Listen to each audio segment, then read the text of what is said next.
Think forward. Think Research Channel.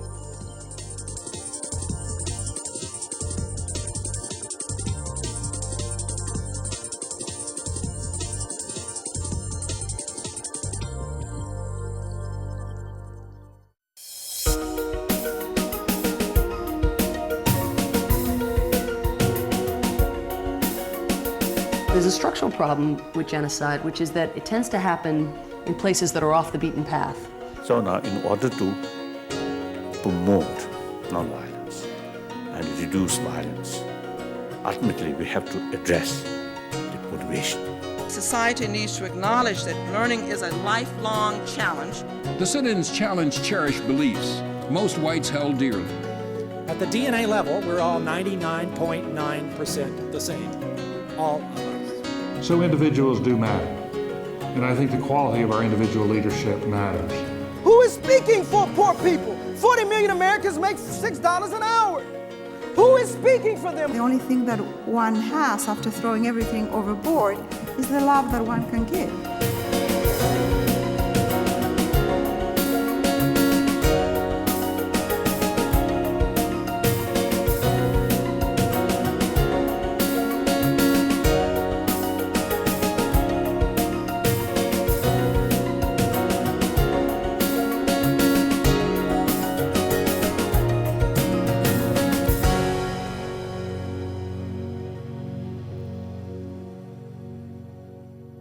This administration, I think in many instances, some people would say to their credit, has evolved new techniques to handle folks like me in the so-called Fourth Estate, let's just say at the top of it, or certainly the most visible part in the national press. And their strategy is in a word kind of simple, which is ignore them. I learned about this a few months after 9/11. I was with my wife at our table, and it was a time of great search for many of us in this country. There was, in those first few months, a kind of suspension of the ferocious, politicized environment that has become commonplace. Let's figure out how we can get along. Let's figure that out. We can't afford not to. But something started to change. So by early 2002, I felt the ions shifting somehow. They were energized in ways that surprised me. The editor of Esquire magazine is a buddy of mine, but he says, get in there, swing the bat. And I'm sitting there thinking about how I might actually do that. And I said, George Bush doesn't like me. He doesn't know me, but he knows he doesn't like me. Because I don't think he likes what I do. I think other presidents have felt that way from time to time about, we folks who stir things up. But they also understood that they probably have to engage with us. It was part of the game, part of the arrangement. What I was feeling from my friends in the Washington press corps was that basic questions that they were comfortable, familiar with asking were all of a sudden viewed as dissent. Just tell us the good reasons why you do what you do. Just tell us, no. We have no such obligation. And in fact, we feel no penalty for saying no to you. So I said, let me see what I can do about this. I made a pitch to someone in and around the White House, a guy named Mark McKinnon.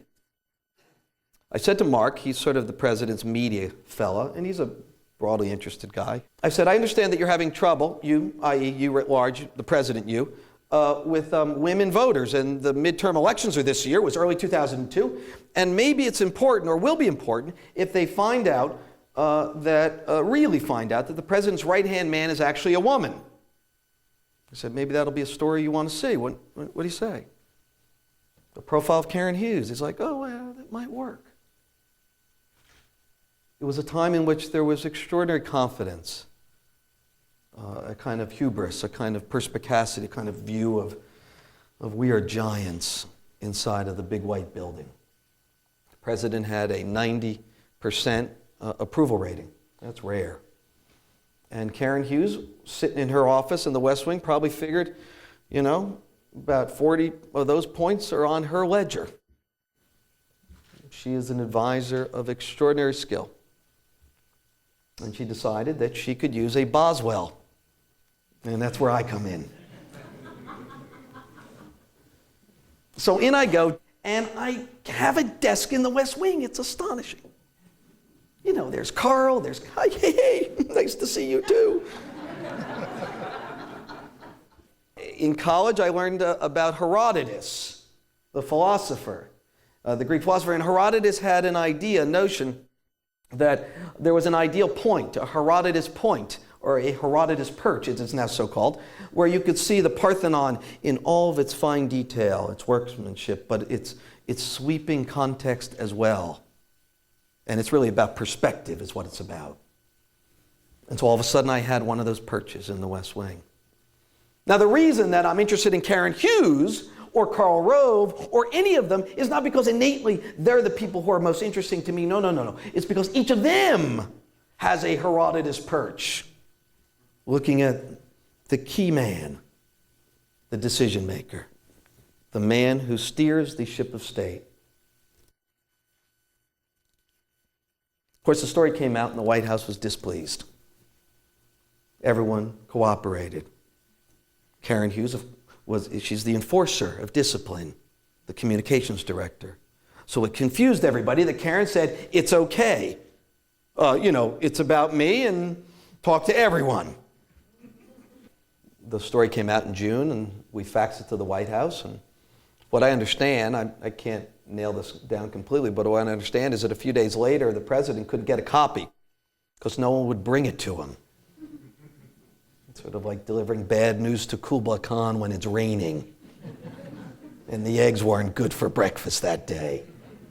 So apparently he called a friend, I think one of his cousins, and said, it's George, yeah. Can you fax me that damn story in Esquire? Here's the fax number. They faxed it. The White House came out, guns blazing. Andy Card, who was quoted saying that without Karen Hughes there, the whole balance of the place would be out of whack. She had been the beauty to Carl's beast. You wait your whole life for a quote like that. I guess I'm still a youngish man, and I'm kind of done now. So, that essentially, Carl walks into many meetings with the sharp sword of partisanship, of ideology, and Karen manages to beat it into a plowshare. Now, Andy Card, chief of staff, a guy of solid character, and God knows long experience, felt that without this balance, the whole equilibrium of the place was out of whack. He said, I've been in a seesaw for 2 years with Karen on one end and Carl on the other. One of them just jumped off. This, of course, leads the evening news with Dan Rather, and the White House is saying, how does this happen? That unmanaged comments like this emerge from this building. I thought we had a plan here, a system. To talk to a reporter in an unmanaged way is a capital offense. To be punished.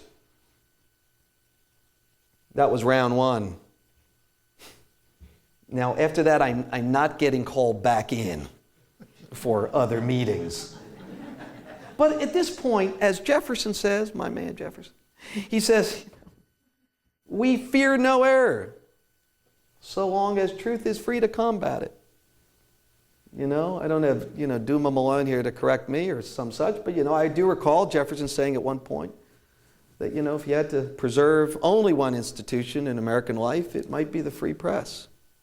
So at least we would have nourished public discussion based on fact. The second round of these two Esquire stories, a guy named John DiIulio. DiIulio was really the first person to leave the White House and speak with real candor.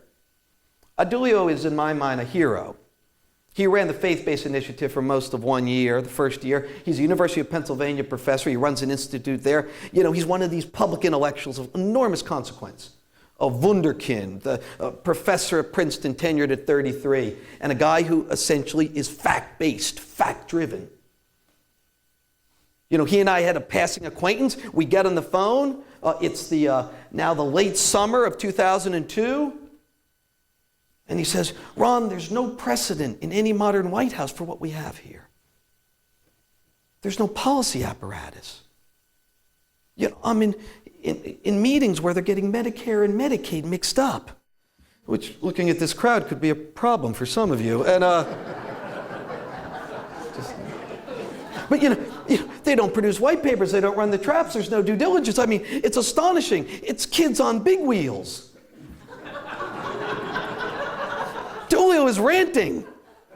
He's a man who's been carrying this around in his chest for a year.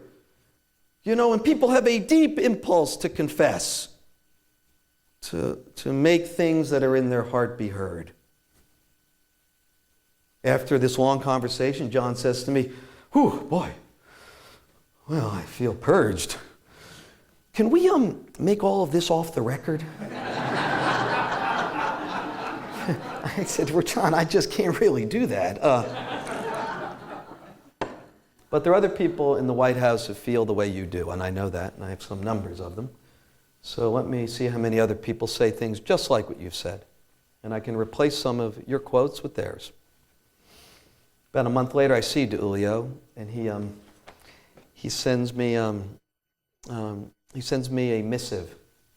After that, a manifesto, 3,000 words, explaining his comments, including the most famous one, which is, without this policy apparatus, there's a vacuum. And he says to me, nature abhors a vacuum, and into the vacuum has rushed the political arm, Carl and his team. And it's the reign of the Mayberry Machiavellis, is what he says. 2 quotes, 1 lifetime, 2 quotes. 1 year, 2 quotes. Tulio explains this so in his letter, and he's quite judicious. He likes the president. He wants to help. This is what most advisors to presidents think about. How can I help? You know, they feel sympathy for that man who is always burdened. At this point, up to now, only a man. Hopefully someday a woman, too, will be able to experience this torture. The story comes out. Tulio is actually feeling quite ebullient before it does. It's early December 2002 now. And he's like, I feel good. I feel like I've done the right thing. I feel like they'll accept this critique in good faith.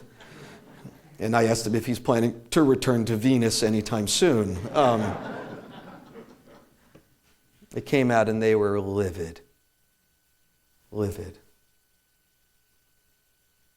You know, calls came that morning, that Monday, to Tulio, and Pat Penn, people talking with horrid adjectives from the White House. By mid-morning, Tulio was apologizing for ever getting involved. You couldn't retract anything. There's nothing, everything is factually true.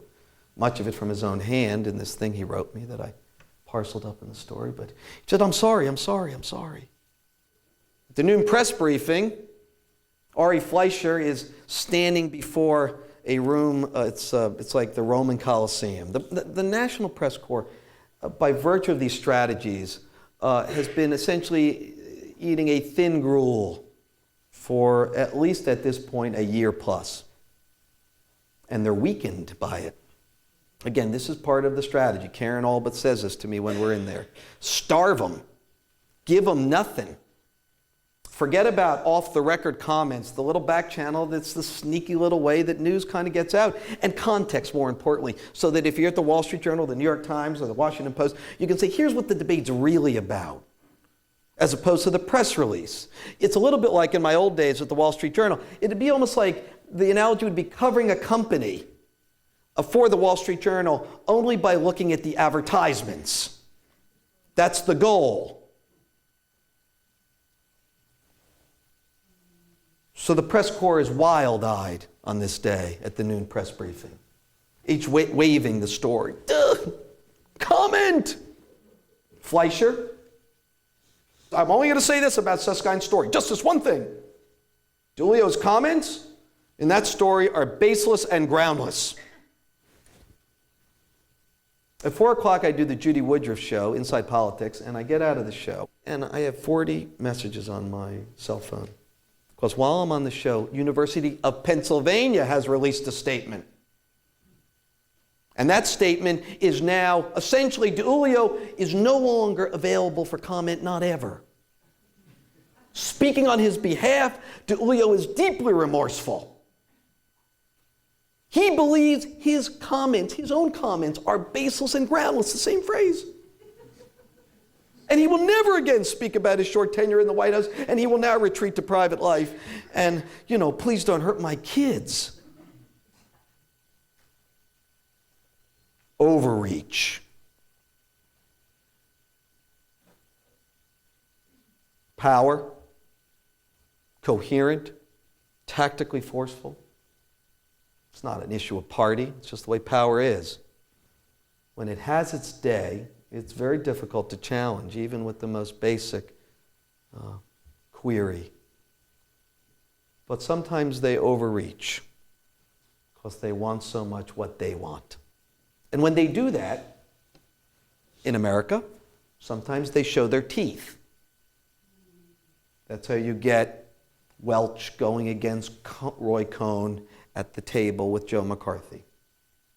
And when we see the teeth as Americans, we tend to recoil because it's about opposing tyranny. That's the whole principle upon which the country is founded. And this overreach on DiIulio strategically was not smart because it kept the story alive for weeks. The story would have died in a news cycle, but no, it keeps going. Not just because what was in the story, but the reaction. This DiIulio controversy kicks up in the first week of December 2002, a day or two after Paul O'Neill resigns. A month later, I'm back at that kitchen table with my wife, the brilliant Cornelia. She passes a little flyer across the kitchen table and said, "This might be interesting for you." She's a member of something called the Sulgrave Club. It's a women's eating club in Washington, sort of like the Metropolitan Club for the fellas. And they have a speaker series. She said, "Paul O'Neill is speaking at the Sulgrave Club tomorrow night." I'm like, "Are you crazy? The man he's clearly not a free man. He's in the witness relocation program at this point." He's only been out a month. He's vanished from sight. Actually, officially, he'd only been out like 6 days. They said he's not speaking anywhere in daylight, not in this hemisphere. There's no chance of that. She says, "Well, you might as well call him. Here's the number. You never know." I do call. And the next night, O'Neill is indeed at the Sulgrave Club. And we see each other. We've never met. He has no intention of speaking out, I don't think, in any way. He's just trying to figure out what his life is like now. By the time he left the administration after 2 years, he had, arrows in his back. And of every 10 arrows, oddly enough, about 8 of them had White House tail feathers on them. And the rules of this game are clear. If you leave or ask to leave, the president wants to make a change, presidents do that. The way it works here for this community is that you vanish. You have no public life other than the public life we decide you are permitted to have. I start with a quick open.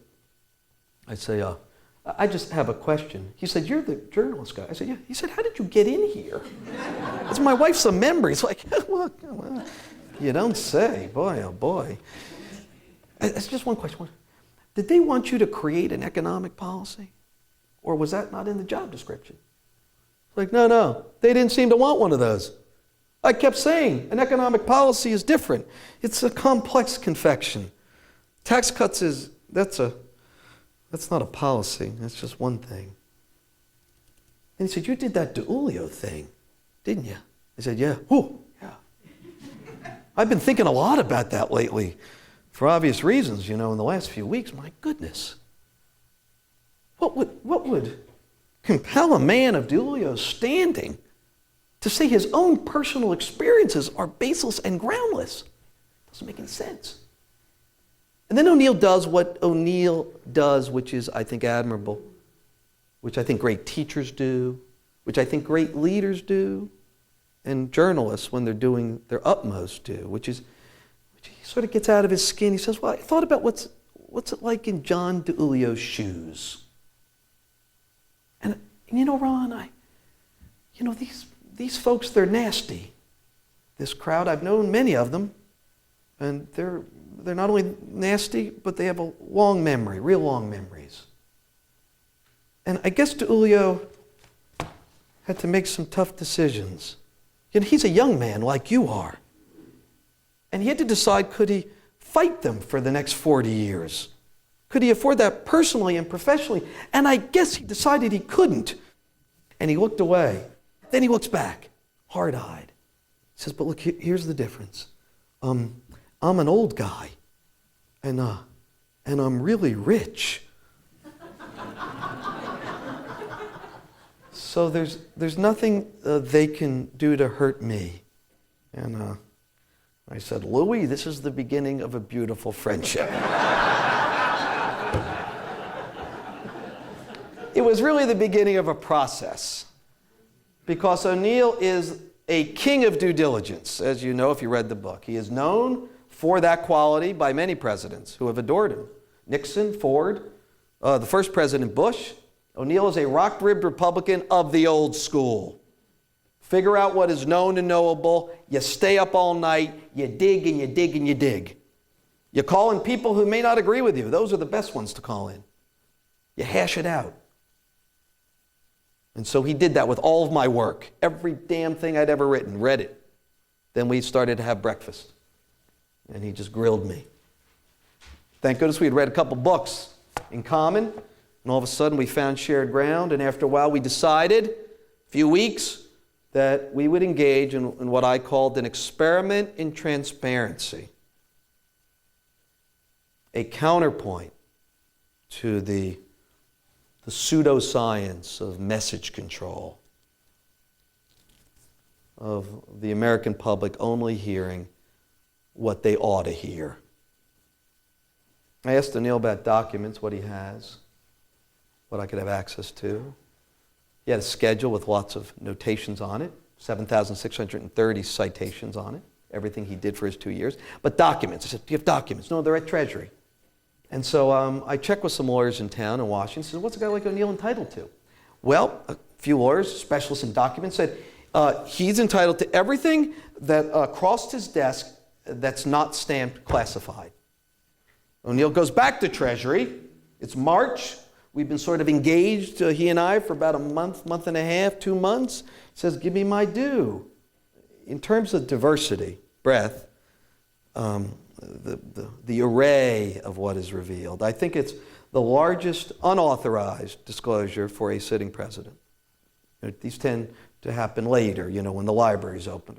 But now it is 2 years in, and there are 19,000 documents. And that forms the spine of this book. The year started with this book, The Price of Loyalty. A lot of you saw the great havoc that ensued after it came out.